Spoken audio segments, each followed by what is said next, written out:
Bonjour à toutes et à tous, bienvenue dans ce Buzz TV Magazine. Ravi de vous retrouver pour un tout nouveau numéro. Aujourd'hui, c'est 2 pour le prix d'un, car nous allons évidemment recevoir 2 stars de la télé qui ont fait grimper au rideau des millions de Français. C'était dans les années 2000. Ces Tic et Tac du PAF, ces Starsky Hutch de la Confidence ont tiré des larmes aux téléspectateurs grâce à leur rendez-vous mythique, où des anonymes qui se perdaient de vue pendant des années se sont retrouvés sur le plateau, parfois avec humour, parfois avec émotion, ou pas, car parfois, évidemment, les têtes de mule les plus entêtées refusaient de retirer ce fameux rideau, fendant ainsi le cœur de millions de téléspectateurs, mais aussi des 2 animateurs. Bonjour Pascal Bataille, bonjour Laurent Fontaine. Bonjour. Merci d'être avec nous. Oui, merci de nous recevoir. Eh ben, je vous en prie, il n'y a que la vérité qui compte, c'est le nom du divertissement. Alors, vous l'avez porté évidemment sur TF1 de 2002 à 2006, et la semaine dernière, vous avez reformé votre duo. C'était sur C8 pour diffuser les meilleurs moments de cette émission. Il y aura déjà un nouveau numéro, ce sera demain, en première partie de soirée. Qu'est-ce que vous avez ressenti, la première question que j'ai envie de vous poser, au moment où vous êtes retrouvés tous les deux devant une caméra? Parce que vous êtes restés amis dans la vie, vous vous êtes revus, mais devant une caméra, ça vous a fait quoi de vous retrouver là, ensemble? Petite émotion. Il va répondre rapidement. Pas une émotion, parce que d'abord, on se reparle beaucoup depuis 2 ans, on bosse beaucoup ensemble, etc. Donc pas une émotion, mais un sentiment que les choses naturellement revenaient, étaient là et n'avaient jamais changé. D'ailleurs, c'était assez drôle parce qu'on a fait des plateaux, beaucoup de plateaux, et on a fait ça d'une traite, entre guillemets, et on s'est trouvé plutôt pas mauvais. Et voilà, et c'était comme quelqu'un qu'on a aimé, je peux pas de comparaison amoureuse. Mais oui, parce que là, ça va devenir grave. Oui, non, voilà. Mais est-ce qu'il y a eu le sentiment, Pascal, que c'était comme si vous aviez fait le dernier la veille, on va dire? C'est revenu très vite, les réflexes, les automatismes. Parce que c'est une complicité, vous le savez, qui date. On va bientôt fêter le 40e anniversaire de notre rencontre. Donc, c'est quand même pas d'hier. Félicitations. Et on a été très amis avant de travailler ensemble. Et on a travaillé ensemble dans une sorte effectivement, de complicité permanente. Voilà, et c'est même pas des réflexes, c'est presque inné ce qui se passe. Donc, c'est vrai que c'était un vrai kiff de retrouver Laurent. Bien plus que la télé en soi ou les caméras, c'est retrouver Laurent et retrouver nos petits jeux tous les deux. Et voilà. En revanche, je ne savais pas c'était 2 pour le prix d'un. Moi, je pensais qu'on était payé chacun. non, c'est comme ça ici. On n'a pas beaucoup d'argent, vous savez, donc on paye un animateur. Quand il y en a 2, c'est un bonus. On va évidemment poursuivre cet entretien dans quelques instants sur Figaro Live. On va longuement parler évidemment de la vérité qui compte, de ce retour, un petit peu de Touche pas à mon poste, du spectacle également, produit par Pascal. Mais tout de suite, voici les news médias avec Damien Canivez.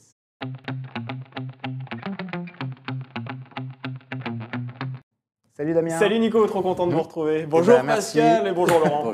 Salut Damien. C'est partagé. On commence les news médias avec Ségolène Royal. Ouais. On en parle déjà depuis 2 jours. Alors Exactement. elle s'estime maintenant victime de censure. Ah oui, la pauvre. L'ex-ministre avait rejoint à la rentrée BFM TV en tant que chroniqueuse et début septembre, ses propos ont généré une véritable vague d'indignation. Ségolène Royal a remis en cause la véracité des crimes de guerre commis en Ukraine par l'armée russe. Et face au tollé, le directeur général de la chaîne, Marc-Olivier Fogiel, lui a demandé de s'expliquer sur son antenne afin de clarifier sa position, une demande qu'elle a acceptée dans un premier temps avant de se raviser et d'aller même, pire, aller s'expliquer sur LCI, une chaîne concurrente. Le patron de la chaîne a donc décidé de l'écarter, estimant que le lien de confiance était rompu. Et hier, Ségolène Royal s'est fendue d'un tweet où elle se dit victime de censure pour avoir dit, je la cite, des vérités interdites tout en pointant du doigt un autoritarisme bizarre. Alors Marc-Olivier Fogiel, à son tour, lui a répondu quelques minutes plus tard dans un message où il lui reproche de ne pas tenir ses engagements et il a tout de même précisé qu'elle était la bienvenue sur BFM TV, mais en tant qu'invitée cette fois-ci. Bon, je ne vais pas vous demander ce que vous pensez de Ségolène Royal ou de ses sorties, mais est-ce que vous estimez aujourd'hui, et je parle à tous les deux, qu'il est difficile d'énoncer certaines vérités? Bon, Ségolène Royal défend ses vérités sur évidemment ses propos sur la guerre en Ukraine, mais est-ce qu'aujourd'hui c'est compliqué d'annoncer certaines vérités? On a l'impression dans les médias. C'est compliqué, oui. Moi, j'estime, en tout cas, oui, c'est compliqué d'énoncer certaines vérités. C'est tout simplement, je dirais, compliqué d'aller dans un sens qui n'est pas forcément celui du vent ou celui du mainstream, on va dire, bien du sûr. mainstream. Voilà, parce que il y a quand même de plus en plus une chape de plomb qui pèse sur la pensée et la liberté d'expression. Donc voilà, après, je cautionne en rien les propos de Ségolène Royal en disant bien ça. sûr, bien sûr. Mais dans l'absolu, c'est vrai que dès qu'il y a une parole un peu discordante, elle est soit qualifiée de complotisme, soit... oui, c'est ça, on a l'impression oui, que dès qu'on dit quelque soit chose tout de qui n'est suite pas... décrédibilisé, soit ostracisé. Et en tout cas, c'est sûr que ça fait du buzz. Voilà. Bon, donc le problème, c'est que... Alors, c'est le titre de votre émission et il est bien choisi, en l'occurrence parce que vous parlez de médias. Mais c'est vrai qu'aujourd'hui, on pense de moins en moins et on fait de plus en plus de bruit. Laurent, vous qui bossez dans la com aussi, ça vous paraît Vous avez difficile. 2 heures ou 20 Non, secondes j'ai 20 secondes. Je suis assez d'accord avec ce qui vient d'être dit, etc. Maintenant, je trouve que ça aussi, ça devient impensif de dire on ne peut plus rien dire, la pensée unique. Bah ouais, quand on est complotiste, on est complotiste. Quand on dit une connerie, on dit une connerie. Quand on est raciste, on est raciste. Quand on est homophobe, on est Donc pour vous, elle a dit une connerie, et quand point. on est un vieux facho, on est un vieux facho et on dit des choses qui sont horribles. À un moment donné, heureusement que dans le débat public, ce type de propos puisse être un peu moins tenu. Et je trouve que, j'ai des enfants, j'ai pas forcément envie qu'ils entendent des choses absolument abominables en toute impunité. Il y a des lois, il y a des choses qui sont des délits, il n'y a pas que des opinions, il y a aussi des délits, il y a des mensonges, il y a des fake news. Donc tout ça me semble compliqué, et tout ça est compliqué de donner un avis dans une société qui est en plein mouvement, en pleine transformation, avec des propos de partout, des avis de partout. Donc, sur les réseaux sociaux, ça va tellement vite aussi que... Mais je suis plutôt d'accord avec ce que dit Pascal dans l'absolu. On poursuit ces infos, Damien, avec Laurence Ferrari qui s'apprête à débarquer à Paris Match. Oui, c'est quelque chose que j'envisage très clairement. Voilà ce que la journaliste avait déclaré il y a pile un an lorsque nous lui avons demandé si elle envisageait ou pas de prendre un poste de direction dans un média. C'est chose faite, Laurence Ferrari deviendra à partir du 19 septembre prochain rédactrice en chef du service politique de Paris Match. Elle succède ainsi à Bruno Jeudi. C'est une info qui a été officialisée hier par le groupe Lagardère. L'ex-star du 20h de TF1 va devoir faire de la place dans son planning déjà chargé. Il se pourrait bien qu'elle renonce à l'interview qu'elle mène chaque matin sur CNews. Elle va devoir également lâcher les rênes de son rendez-vous qu'elle anime chaque jour sur Europe 1, qui s'appelle Punchline. Et puis, elle devrait néanmoins garder les rênes de son émission quotidienne sur CNews. Alors, on rappelle évidemment, C8, c'est une chaîne qui appartient aussi à Vincent Bolloré. On a l'impression effectivement que dans l'Empire Bolloré, il aime bien avoir des pions un petit peu partout, que ce soit presse écrite, radio, télévision. Est-ce que ça vous choque ou est-ce qu'après tout, un patron de médias fait ce qu'il veut de ses journalistes, de ses présentateurs? Ça ne nous choque absolument pas.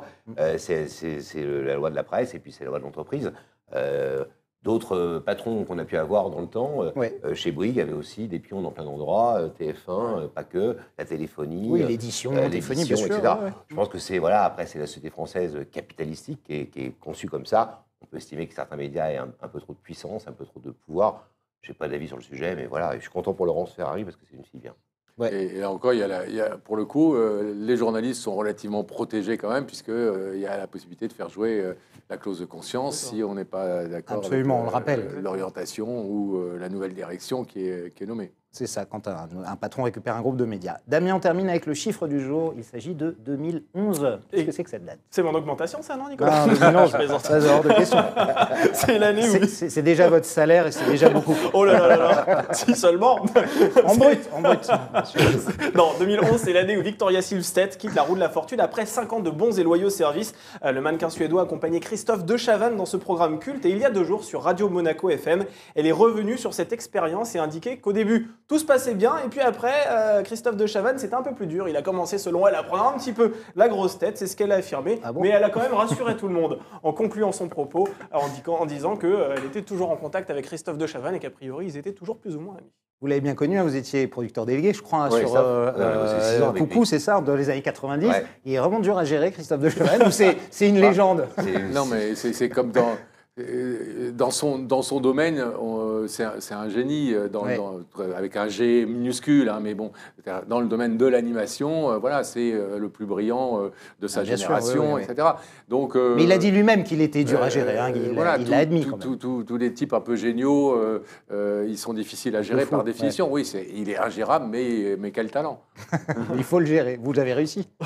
Non, c'est pas toujours simple. Pas plus, pas moins que d'autres. Non, il nous aimait bien, on s'est toujours plutôt bien aimé, on s'est toujours vouvoyé, ça paraît tout bête. Alors qu'on bosse avec lui vraiment au quotidien. Et on a un immense respect pour le boulot qu'il a apporté à la télé. Voilà, maintenant, c'est pas quelqu'un avec qui on a des rapports amicaux réguliers parce que c'est pas toujours simple, parce que je suis pas sûr qu'on est... Moi, j'aimerais avoir des discussions plus sincères avec lui parfois. Et on est papa, on a des vies comme lui. C'est toujours Christophe de Chavannes, quelque part. Je vois que j'ai rencontré depuis quelques années, j'ai toujours eu l'impression que c'était Christophe de Chavannes que j'avais en face de moi, et pas un mec qui fait le même métier que moi, pas un mec qui fait... Voilà, c'est dommage. mais c'est un mec bien, compliqué, torturé et bien. Et surtout un grand animateur, c'est vrai. Terminé pour aujourd'hui, Bah, Damien ? bien sûr. Alors évidemment, il faudra patienter jusqu'à demain pour d'autres news médias. Tout de suite, passe à la grande interview du Buzz TV avec Pascal Bataille et Laurent Fontaine, c'est tout de suite.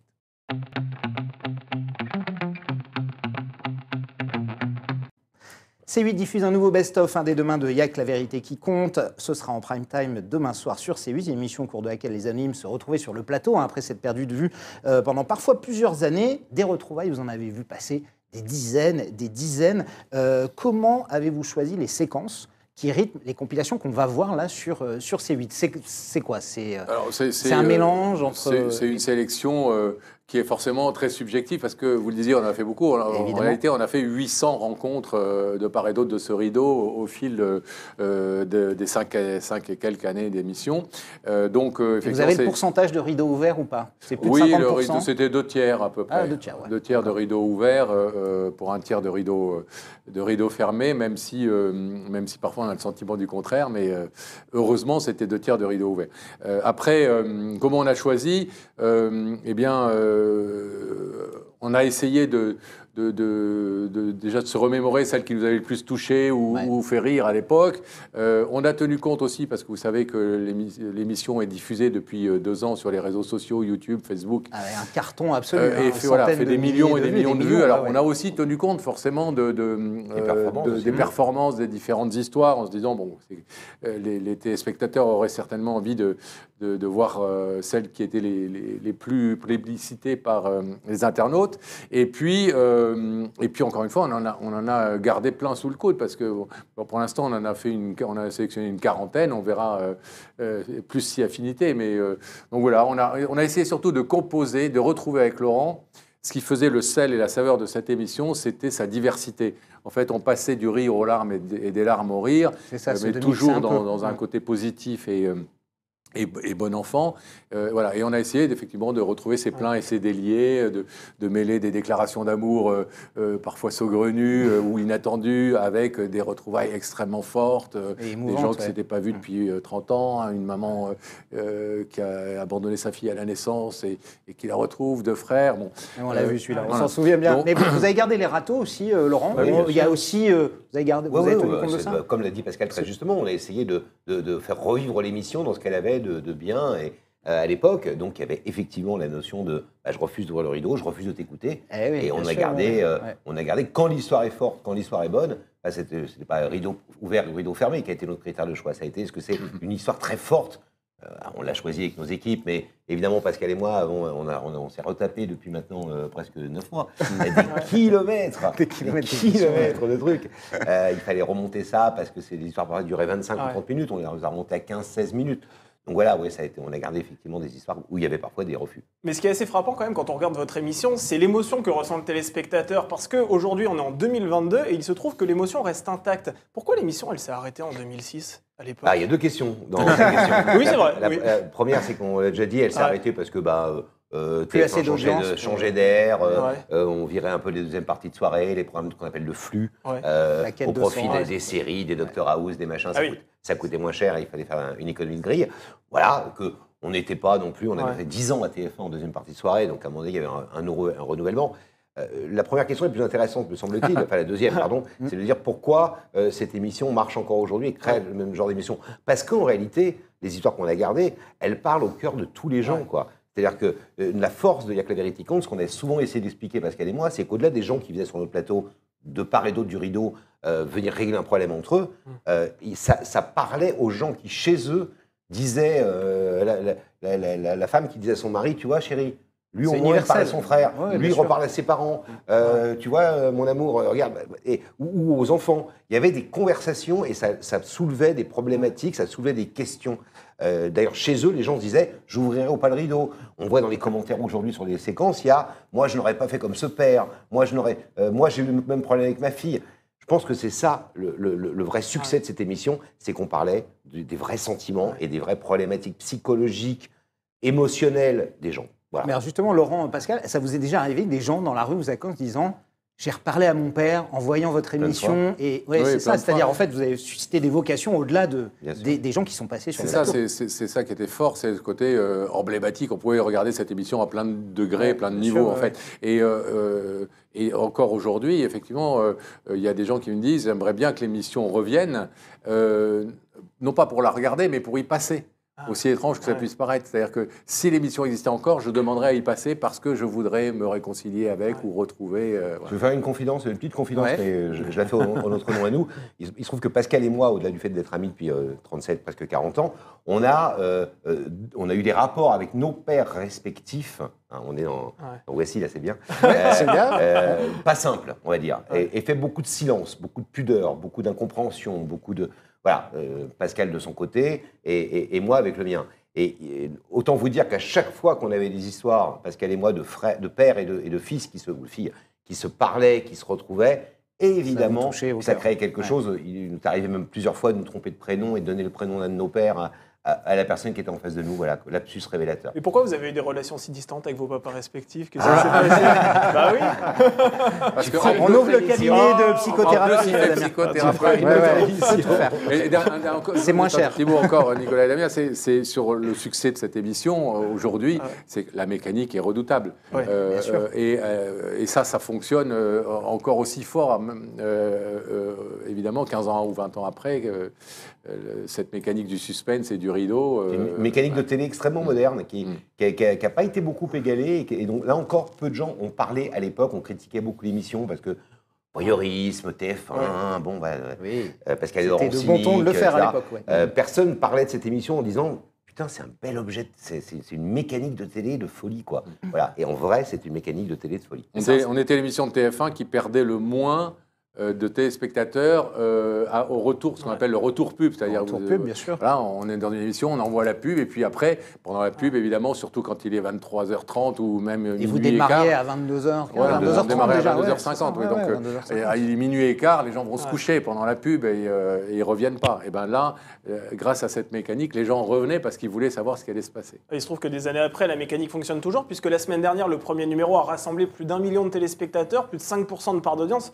C8 réalise rarement ces scores-là aujourd'hui en prime time. Comment vous avez réagi lorsque vous avez découvert ce chiffre, sachant qu'on était le soir où la reine d'Angleterre est décédée, on le rappelle aussi. Ouais, en plus. D'abord, on a eu un coup de fil de Cyril Hanouna, pour tout vous dire, à 9h03 du matin, qui ne fait pas que du padel toute la journée, mais qui s'intéresse aussi à ses prods. Bah, il est toujours sur le coup. Donc c'est lui qui nous l'a appris en disant voilà, je vous l'avais dit, mes petits chéris, c'est top, machin. Donc il était très heureux. Après, on a eu les gens de la chaîne. Comment on a réagi? Bon, je vais parler de moi. Ça mais... nous a rappelé le bon temps. Ou Étienne Moujotte vous appelait à 9h du matin, c'est ça pour vous dire.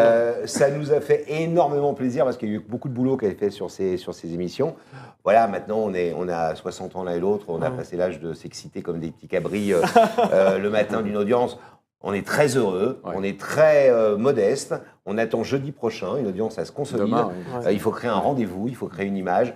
Voilà, mais voilà, on est très content de faire ce. Bien sûr, on aurait fait 300 000, autant vous dire qu'on aurait été un peu triste. On vous a demandé commander d'autres numéros, j'imagine. Il y en a combien là prévus? Alors pour l'instant, on est programmé jusqu'au 6 octobre par C8 en prime time. Et puis a priori, si j'ai bien compris, ils diffusent en deuxième partie de soirée un deuxième en P2, un deuxième numéro. Donc on est programmé jusqu'au 6 octobre. Et on verra effectivement si ça continue à séduire les téléspectateurs. Je pense que la chaîne en programmera peut-être quelques autres. Voilà. Mais pour l'instant, il n'y a pas de plan de carrière, il n'y a pas de... Enfin, avec Cyril Hanouna qui produit avec nous l'émission et la direction de C8, on est très opportuniste dans le bon sens du terme. On s'est dit, voilà, on a envie de faire ça ensemble. Ça semble correspondre à une attente, répondre à une attente. La mayonnaise maintenant, si ça marche, on continuera. Et on a de la matière, vous l'avez dit, on en a sous le... Bien sûr, Pascal, mais là, vous parlez de rediffusion. Est-ce que vous allez proposer des inédits aussi? Alors, il est aussi, c'est aussi un sujet de conversation, et c'est aussi quelque chose sur lequel rien n'est figé, rien n'est gravé dans le marbre. Et si on continue sur ce sujet, on vous expliquera peut-être pourquoi on réfléchit. Enfin, pourquoi c'est pas une évidence non plus d'en faire des nouvelles. Mais pour quelle raison? Parce que ça coûte pas si cher à produire que ça, un rideau. Non, ça coûte pas très cher. Rapidement, sans rentrer dans les gens qui nous regardent, qui est un peu de la cuisine télé, mais en clair, premièrement, il y a plein de moyens aujourd'hui de retrouver des gens grâce aux réseaux sociaux. Bien sûr. On aurait moins besoin d'une équipe comme à l'époque de Il y a que la vérité qui compte, avec des gens qui passaient parfois. Il y avait à peine les portables à l'époque. Bien On sûr. venait juste d'arriver. Deuxièmement, on a un vrai problème aujourd'hui qu'il faut quand même prendre en compte, parce que c'est aussi notre responsabilité, c'est qu'à l'époque, quand on passait dans Il y a que la vérité qui compte, globalement, on était une star chez son boucher le lendemain pendant 3 jours. Et que, il s'est pris un rideau, sa femme ne lui a pas ouvert le rideau. Ok, c'était pas très grave. Aujourd'hui, il y a les réseaux sociaux. Et qu'il faudrait que les gens assument aussi d'avoir sur leurs comptes sociaux des tonnes de messages extrêmement violents. Donc, mais ça c'est le problème de toutes les émissions où il y a des anonymes. Tout le monde veut prendre sa place sur France 2, il y a ce souci-là aussi. On peut se poser quelques questions. On peut aussi se dire, on va y aller quand même, parce que c'est... On a toujours été très vigilants, nous, sur la protection, je suis interrompu, par exemple, des gens qui passaient dans l'émission.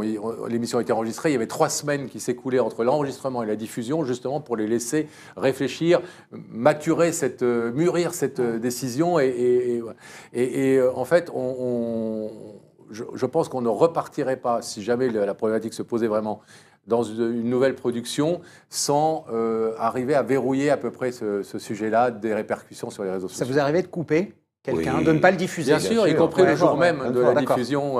Ça nous est arrivé d'avoir un coup de fil le lundi matin, de quelqu'un, Gérard, qui nous disait, bon, j'ai réfléchi, je suis désolé, mais vraiment, je sais que ça passe ce soir, j'assume plus, voilà. Et l'émission a été produite de telle façon qu'on pouvait retirer la séquence de Gérard et mettre celle de Evelyne et Sophie à la place, sans que personne n'y rien. Encore à quelques heures de l'émission. TF1 nous battait comme plâtre quand on faisait ça, mais on le faisait quand même. Comme plâtre, j'ai marqué 3 points au Panthéon des vieilles expressions. C'est l'expression datant de 1850, selon mon expertise. Et on fait de la nostalgie. Non, j'ai entendu en 1912. Pour répondre rapidement à la question aussi, le 3e point, c'est pourquoi on ne les refait pas? On va attendre l'audience. Là encore, bien sûr, on parlait d'opportunité tout à l'heure, c'est la consolidation de l'audience qui fait que, est-ce qu'on a fait 1, 2, 3 numéros, les gens ont fait le tour, ou est-ce qu'on a créé un vrai rendez-vous de jeudi soir avec des bonnes vibrations, une bonne émission bienveillante, avec des trucs incroyables, des belles histoires, on se marre, on pleure.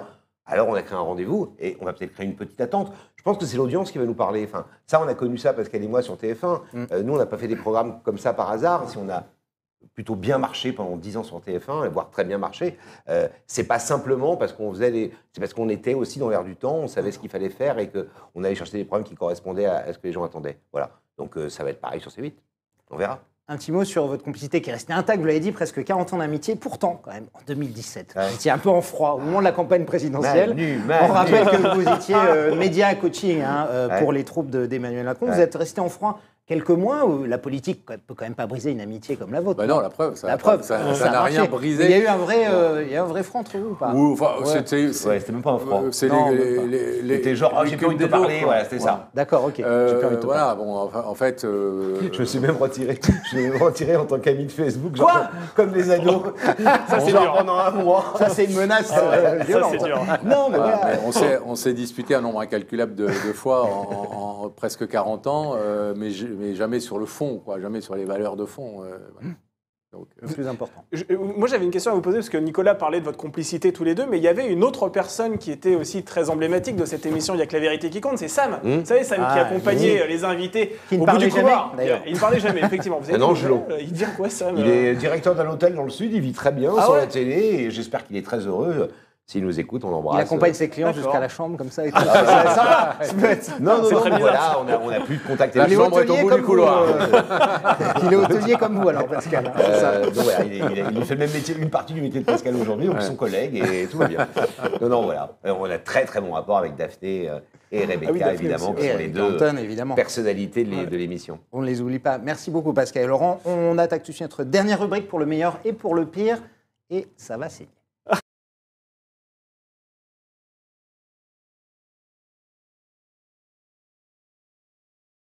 Marié, ça tombe bien, vous êtes un couple, pas marié, mais presque un couple quand même, depuis très longtemps. Je vous demande à chacun, alors c'est peut-être le même après tout, le meilleur souvenir de votre carrière. Pascal. Le meilleur. Le meilleur, après le pire. Le meilleur... Vous pouvez le faire dans la... le meilleur souvenir, c'est évidemment compliqué, mais l'émission où je pense qu'on a le plus rigolé, c'était Il n'y a pas photo sur TF1, où vraiment on avait une liberté de ton et d'expression totale. Une deuxième partie de soirée aussi. En fin d'émission, on testait toujours des trucs. Et bon, c'est le moment où j'ai adoré faire « Il n'y a que la vérité qui compte », j'ai adoré faire des drôles de petits champions avec des enfants formidables. Mais je pense que là où on a le plus ri avec Laurent, c'était sur « Il n'y a pas photo ». Pareil, vous, Laurent, ou c'est autre chose Il y en a tellement. Non, je suis d'accord avec Pascal. Moi aussi, je me suis bien marré pendant les 5 ans de Y a pas photo, qui était le premier hebdo sur TF1. Est-ce qu'il y a eu des grands moments C'est compliqué de répondre à cette question, en vrai. Compliqué. Le pire, c'est quoi? C'est quand TF1 vous dit on arrête parce que votre société de production derrière, les employés, tout, c'est C'était pas le meilleur jour. Le pire de notre vie, ça a été quoi? T'as une idée? Moi, j'en ai un qui m'est très personnel parce que j'en ressens encore les douleurs. J'ai chuté un jour d'un mur d'escalade pendant l'émission Drôle de Petit Champion de 6 mètres de haut. Je me suis brisé le talon en miettes et j'en ai encore aujourd'hui des problèmes récurrents 22 ans après. T'avais tiré risqué la télé, hein? Et effectivement, j'avais fini l'émission malgré tout avec la fracture blême. Il restait quelques 2-3 séquences à enregistrer que j'avais, voilà. Et bon, donc c'est pas un très bon souvenir, ça. Et les pires, c'est globalement quand on a été producteur de Coé, notamment sur la méthode Coé. Dans nos émissions à nous, on recevait pas forcément beaucoup d'invités, même si sur Il n'y a pas photo, on en avait 2 chaque semaine. Mais globalement, on avait une troupe d'invités sur la méthode Coé, et que là, on a vu toute la bêtise, on ne citera pas de nom parce qu'on a essayé de bienveillance. Certains invités. Toute la connerie globale, pour être un peu vulgaire, pardon, de certains qui ont un melon et qui, décidément, n'ont pas bien compris que la vie allait passer très vite. Qui vous imposaient des conditions pour venir, c'est ça? Tous les comportements, les trucs, les machins. Voilà, ça a été l'occasion pour nous de vivre un monde people de gens qu'on recevait tous les jeudis soirs, une dizaine de personnes. Et on a tout vu, tout eu, des gens absolument C'est quoi le pire incroyables. truc que vous avez eu sans citer de nom, mais la pire demande que vous avez eue? On a déjà raconté cette histoire. Pire demande, j'en sais rien. On a déjà raconté une histoire avec Ophélie Winter, qui nous a cassé le plateau, qui est parti, qui a fait un scandale derrière, qui était payé pour venir faire l'émission, qui nous achetait l'enveloppe de son règlement dans la tête à Pascal et moi. Bon, voilà. Mais ça, c'est les comportements de gens outranciers et dont on voit aujourd'hui que ça leur a visiblement pas beaucoup réussi. Voilà, donc oui, c'est plutôt ça. C'est des moments où on avait des gens absolument incroyables face à nous, d'une modestie incroyable. On a reçu Robbie Williams, grand chanteur anglais, qui était extrêmement drôle. Et puis on recevait parfois des petites gloires françaises où on avait l'impression qu'ils se prenaient pour Robin Williams. Voilà, pour Robbie Williams. Si un jour on vous jette une enveloppe d'argent et que vous ne savez pas quoi en faire, vous pouvez penser à nous, n'hésitez pas. Alors c'est vrai, on s'en est rendu compte la semaine dernière dans le numéro qui a été diffusé. Dans Il n'y a que la vérité qui compte, vous arriviez quand même à contenir votre émotion. Néanmoins, est-ce qu'à un moment donné, vous avez craqué, que ce soit à l'antenne ou hors antenne? Bien sûr. Oui, craqué, on a eu des fous rires. Ça, on en a gardé parfois. On a un énorme jeudi soir. Voilà, on a demain. Et on a eu aussi des moments, comme l'émission a été enregistrée, je l'ai dit, où il nous est arrivé de devoir, alors pas à chaque fois, mais c'est arrivé 2-3 fois, de devoir interrompre l'émission parce que effectivement, on était trop dans l'émotion. On était les premiers spectateurs, nous, de ce qui se passait. On ne savait pas du tout ce qui allait se passer, contrairement à ce qui a été parfois écrit à tort. Rien n'était fabriqué, rien n'était prévu, rien n'était écrit. Et c'était tout sauf des comédiens. Donc, on ne savait pas du tout. Parfois, quand c'était léger, on se faisait un petit pari tous les deux en disant, à ton avis, il va hors caméra, elle va ouvrir, elle ne va pas ouvrir. Mais quand c'était lourd, on n'était pas là-dedans. Donc, on reprenait des bouffées comme ça d'émotions terribles. Et c'est arrivé, notamment, je me souviens d'une fois, sur une histoire justement entre un père et un fils, où moi, j'ai craqué, j'ai dû partir en coulisses. Et c'est là où il a posé la question, mais quel est... non, c'est fini, c'est terminé. Par rapport à votre papa... On n'a plus le temps, on me fait des signes partout, on a déjà dépassé. Merci beaucoup Laurent Fontaine, merci Pascal Bassaille d'être venu nous voir. Je rappelle évidemment qu'on retrouve un nouveau best-of de Avec la vérité qui compte ce jeudi, ce sera en première partie de soirée sur C8. Laurent, on vous retrouve dans TPMP People également, avec Mathieu Delormeau, chaque samedi 19h10. Et Pascal, vous produisez un spectacle éducatif, pas eu le temps, désolé, qui démarre le 18 septembre, ce sera à Comédie Bastille. Pas pour les petits monstres, allez-y, c'est à mourir de rire pour les enfants, mais aussi pour les parents. Voilà. Pour tout le monde, c'est ça. Pour tout le monde, c'est une super pièce qui parle de 2 sapeurs-pompiers et qui, en même temps, éduque les enfants et les parents aussi, parce que c'est utile. au problème des dangers domestiques et au premier geste, au geste qui sauve, au premier geste, comment réagir en cas d'accident domestique. Voilà. C'est à partir du 18 septembre à la Comédie Bastille, à Paris. Et nous, Damien, on se retrouvera demain avec un nouvel invité. Ah oui, alors ce sera un personnage demain que nous allons recevoir. C'est l'une des figures des rois de l'arnaque, figurez-vous. Je ne sais pas si vous avez regardé ce Netflix. film documentaire. Marco Mouli. Marco Mouli, exactement. Alors il sort un livre qui s'appelle La Cavale. Sans grande surprise, il viendra nous en parler demain sur ce plateau. Bon courage, Ne ratez pas ça, ce sera à mon avis Ça sera un très grand moment demain du Buzz Télé. Merci en tout cas de votre fidélité. Merci à vous deux. Merci à vous. Excellente journée à toutes et à tous.